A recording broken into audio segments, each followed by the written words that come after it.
Sometimes it's not enough to be reminded that Jesus hasn't left you or forgotten you. We need to declare it over ourselves, over others. No matter the season you may find yourself in, no matter the depths of darkness you're wading through, you can join him in declaring the truth.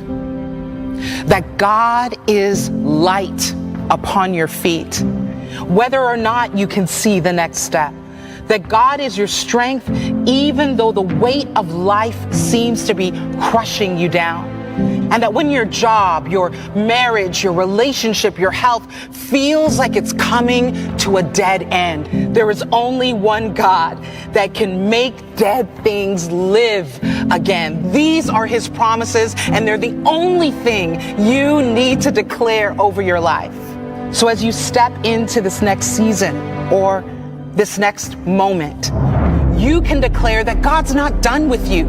He's just getting started. You can declare that the good work that he has started in you, he will surely complete it. You can declare that the same God that parted the seas goes before you, goes behind you. You can declare these promises over your life, over your family's life, over the people passing on the street. You can declare these truths over every circumstance, over every season of your life. You can declare that every day belongs to him and every new breath belongs to him.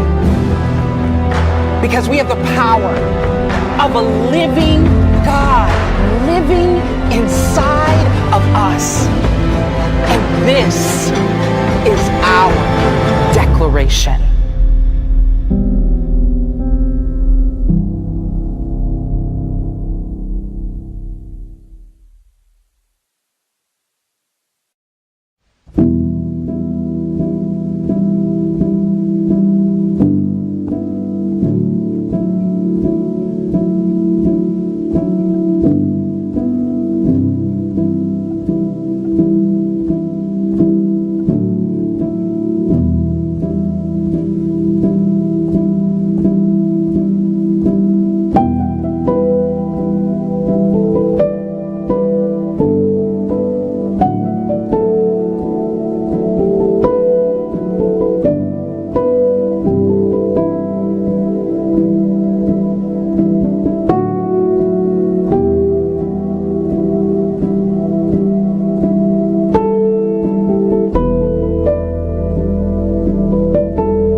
Life can be heavy, a burden which at times seems unbearable.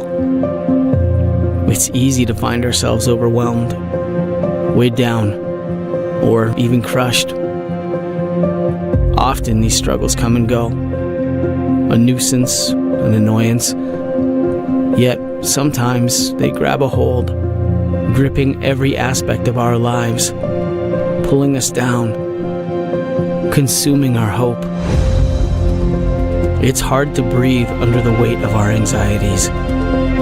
It's difficult to move forward when we're anchored to our worries. But God loves us too much to let us stay this way.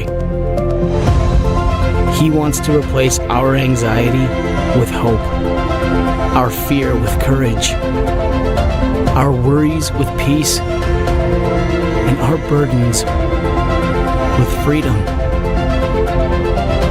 In moments when life begins to weigh you down, remember this one simple truth. We serve a faithful God, a God who's offered to carry our burdens and asks us to cast all our cares on Him.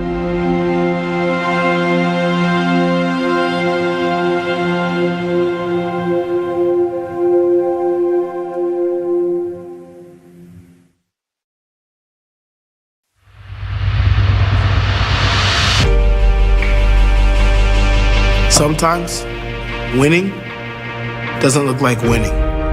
Sometimes a win looks an awful lot like loss, looks an awful lot like death. How many times have you been knocked down, tempted to doubt when things don't go the way we think they should? You could imagine the disciples' confusion when Jesus, their king, their champion, he was nailed to a cross and died. He seemingly lost, and they didn't know what to do. What you and I often miss and what the disciples didn't see was that this was all a part of the plan. Jesus said, "No one takes my life, I lay it down." What looked like the greatest loss in history was in fact a paradigm-shifting victory.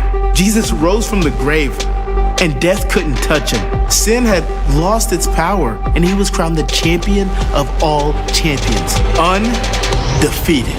The same power that raised Christ from the dead lives in us, which means his victory over sin is your victory over sin. Your victory over addiction and shame. That thing that you thought was dead in your life, he stands ready to breathe new life. His win is now your win. And this victory reverberates through the centuries, declaring forevermore that he is our champion and he is alive.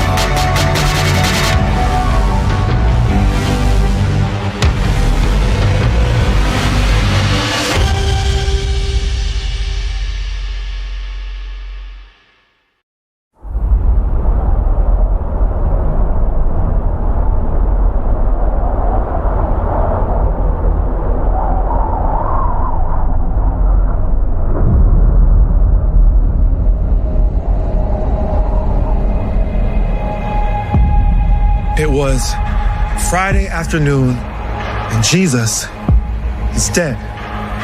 His brutalized body hanging without life on a cross dropped into a hole in the dirt. His executioners had dug the holes, prepared the place, and done their job with ruthless efficiency. This wasn't how it was supposed to be. The hope of mankind overcome by powers of hell, by the shadow of a grave. We once knew what it was like to rule and reign on the earth. We were made to live in the light, in relationship, in purpose. We were made for more than what we've come to accept as normal. Ever since the garden, Satan and his kingdom have been tightening their grip. Darkness has ruled, evil, chaos, suffering, hopelessness. We've been enslaved and crippled by the holes the enemy has been digging for us too.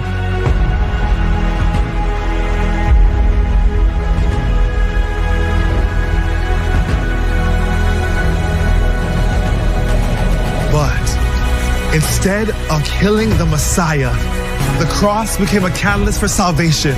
The hole that was dug to hold an instrument of shame and death was instead filled with an instrument to bring healing and new life. That's the way God is. Nothing is impossible with him. He's always restoring, always renewing, always able to take what was meant for evil and turn it for good, to take our graves and turn them into gardens. Why? Because he never gave up on his plan. He has never given up on us. He knows what we don't, that you can't have resurrection life without death. Jesus, he died so we can have lives of purpose and power over the grave. He is not dead. He is alive. And because he lives, we can live again.